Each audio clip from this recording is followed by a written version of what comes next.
Hello everyone and welcome back to the studio. You are tuning in to episode 5 of module 3 of the Blueprint for Effortless English. I am your co-host, Ben. And I am Anna. Welcome back, everyone. We have officially hit the halfway mark of Module 3, which means we are exactly halfway through the entire 50-episode blueprint. It is a massive milestone. It really is, and the timing is perfect, because today we are tackling the exact moment where most English learners completely freeze up in a conversation. We are talking about the awkward silence that happens right after someone finishes answering your question. In episode 4, we gave you the tools to avoid that silence. We taught you the TED framework: tell me, explain, describe. We showed you how to pass the microphone and ask open-ended questions that get native speakers talking for minutes at a time. But here is the problem. Eventually, they're going to finish talking. They're going to reach the end of their story. The microphone is going to pass back to you, and you have to know exactly what to do with it. Today, we are mastering the art of the follow-up. Before we dive into the psychology of active listening and follow-up statements, we have our usual quick favor to ask. If you are celebrating the halfway point of this course with us and you want to support the English Chatcast, please hit that like button and subscribe to the channel. Your support is the engine that keeps this podcast running. It helps us reach more students who are stuck on the intermediate plateau. So thank you for being a part of this amazing community. Now, Ben, let us talk about that terrifying moment of silence. A student uses the TED framework. They ask a native speaker, "Tell me about your trip to London." The native speaker tells a beautiful 3-minute story about visiting the British Museum and eating fish and chips. And then they stop. They look at the student, and the student panics. The student usually does one of two things. They either say, "Oh, that is nice," and then stare blankly, or they completely change the topic and ask an unrelated question, like, "Do you like sports?" Both of those reactions instantly kill the conversational momentum. Saying that is nice makes you sound like a robot who just finished processing data, and changing the topic makes the other person feel like you were not even listening to their story. The missing ingredient is the follow-up. The follow-up is how you prove to the other person that you were actively engaged in their story, that you absorbed the emotional weight of what they said, and that you want to keep exploring the topic together. To master the follow-up, we have broken it down into a 4-step framework. Step 1 actually happens while the other person is still speaking. We call it backchanneling, or active listening noises. This is a massive cultural difference that trips up a lot of learners. In many cultures, listening respectfully means being completely silent and perfectly still while the other person talks. Making any noise is considered an interruption. But in American and British culture, if you sit perfectly still and silent while I am telling a story, I am going to think you are ignoring me, or I am going to think the video call froze. I need constant verbal confirmation that you are still with me. Yeah. Right. Totally. Exactly. Wow. If they say something surprising, you say, "No way," or "You are kidding." These are not interruptions. They are the rhythmic drum beats in the background of their song. They give the speaker energy and encourage them to keep going. You have to practice this physical habit. Next time you are listening to someone speak English, force yourself to nod and say, every 10 seconds. It feels exaggerated at first, but to a native speaker, it just feels like deep empathy. Once they finish their story, you move to step 2 of the framework, the validation statement. You cannot just jump into a new question. You have to validate the emotion of the story they just told. A validation statement is a short phrase that identifies how the other person must have felt. You are essentially holding up an emotional mirror. Let us say a coworker tells you a stressful story about their computer crashing and deleting a massive presentation right before a deadline. You do not just say, "Oh no." You validate the specific emotion. You say, "Wow, that sounds incredibly stressful." Or you could say, I cannot even imagine how frustrating that must have been. Or, that makes total sense why you were so exhausted today. You're explicitly naming the emotion: stressful, frustrating, exhausted. When you name the emotion, the other person feels deeply understood. They feel like you are on their team. This is the ultimate rapport builder. People will instantly like you if you validate their feelings. Let us look at a positive example. A friend tells you they just got a promotion at work. Your validation statement should match their excitement. You say, "That is absolutely amazing. You must be so proud of yourself." Notice how Ben said, "You must be." That is a fantastic formula for a validation statement. You must be thrilled. You must be exhausted. You must be so relieved. It shows that you are putting yourself in their shoes. Once you have validated their emotion, the conversation is safe. You have built the bridge. Now you can move to step 3. Step 3 is the easiest, most effective conversational trick in the English language. We call it the echo. The echo is brilliant because it requires zero original vocabulary from you. You literally just take the last 2 or 3 words the person said and you repeat them back as a question. It sounds too simple to work, but it is basically a psychological cheat code. If someone says, "My flight was delayed by 6 hours, so I ended up sleeping on the airport floor," you simply echo the most dramatic part. You say, "The airport floor?" And then you pause. The speaker will immediately start filling the silence with more details. They will say, "Yes, the floor. It was freezing, and I had to use my backpack as a pillow." You can do this with almost anything. Someone says, "I grew up in a tiny town with only 300 people." You echo, "300 people?" And they will launch into a story about what it is like going to a school with only 10 kids. The echo works because it proves you were listening to the exact details of their sentence, and it highlights the most interesting part of their story as an invitation for them to elaborate. It is a follow-up question that writes itself. So, you have backchanneled while they spoke, you validated their emotion when they finished, and you used the echo to get them to reveal a few more details. Now it is time for step 4, the final piece of the follow-up.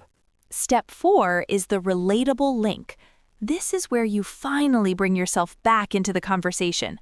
You take the core theme of their story and you link it to a brief, relevant experience of your own. The key word here is brief. A lot of people mess this up and become what we call conversation thieves. A conversation thief is someone who listens to your story and then immediately steals the spotlight to tell a longer, better story about themselves. We all know someone like this. You tell them you just started running and you ran 3 miles, and they immediately say, "Oh, I ran a marathon last year. Let me tell you all about my training schedule." They completely dismiss your achievement. It makes the other person feel invisible. So when you use a relatable link, you have to use the Boomerang Technique. You share your brief experience, and then you immediately throw the boomerang back to them with a new question. Let us go back to the airport floor example. Your friend tells you they slept on the freezing airport floor. You validated it, you echoed it, now you provide the link. That is brutal. I had a similar experience when I got stranded in Chicago a few years ago. The airport chairs are impossible to sleep on. Did you even manage to get any sleep at all, or were you just awake all night? Look at the structure of that link.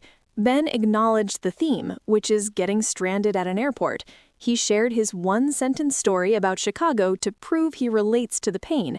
But he did not start telling a 10-minute story about Chicago. He threw the boomerang right back to his friend with a follow-up question. Did you manage to get any sleep? That keeps the spotlight on the original speaker, but it deepens the connection because now we share a common miserable experience. Let us look at a positive example of the boomerang technique. Suppose someone tells you they are trying to learn how to play the guitar, but their fingers hurt from pressing the strings. Your validation statement is, "Oh man, building up those calluses is the hardest part." Your relatable link is, "I tried learning the bass a few years ago, and I gave up after a month because my hands were so sore." And then the boomerang question. Are you taking lessons or are you just teaching yourself from YouTube videos? It is a perfect conversational loop.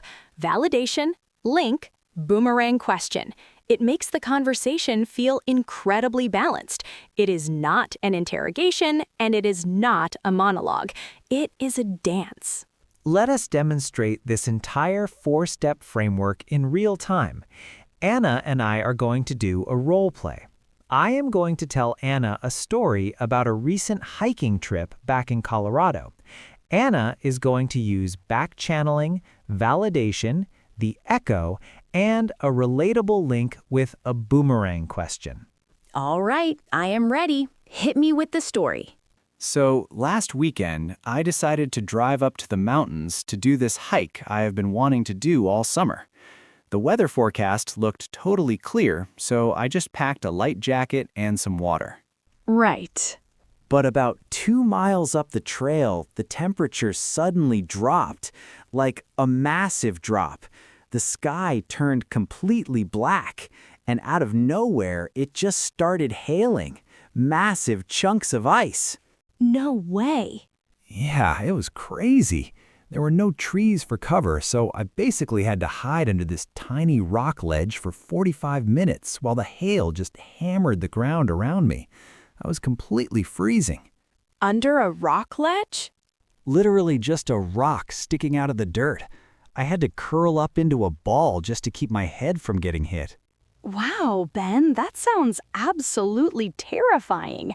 You must have been so relieved when it finally stopped. Oh, totally. I basically ran back down the mountain the second the sun came out. I can completely relate to that panic.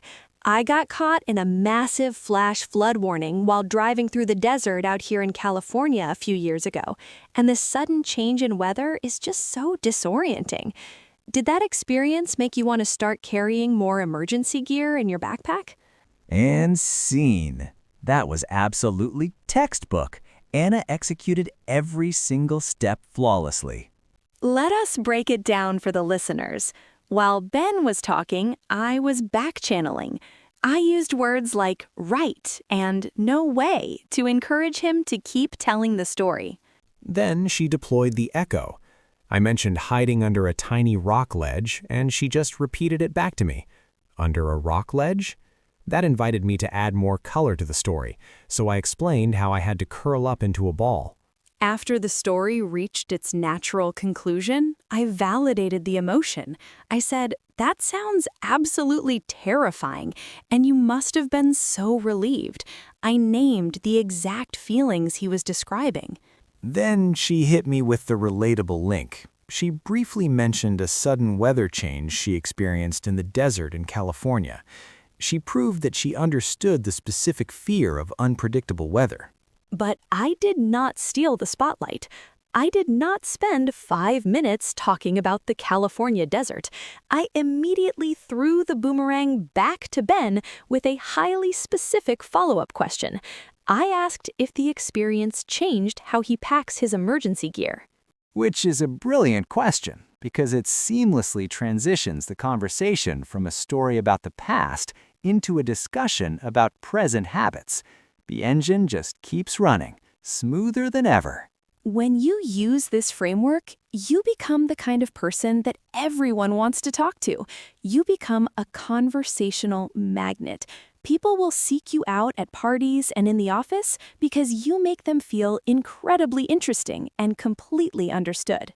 And the best part is that it requires very little heavy lifting on your part. You do not need to memorize a dictionary to be a great conversationalist. You just need to master the art of the follow-up.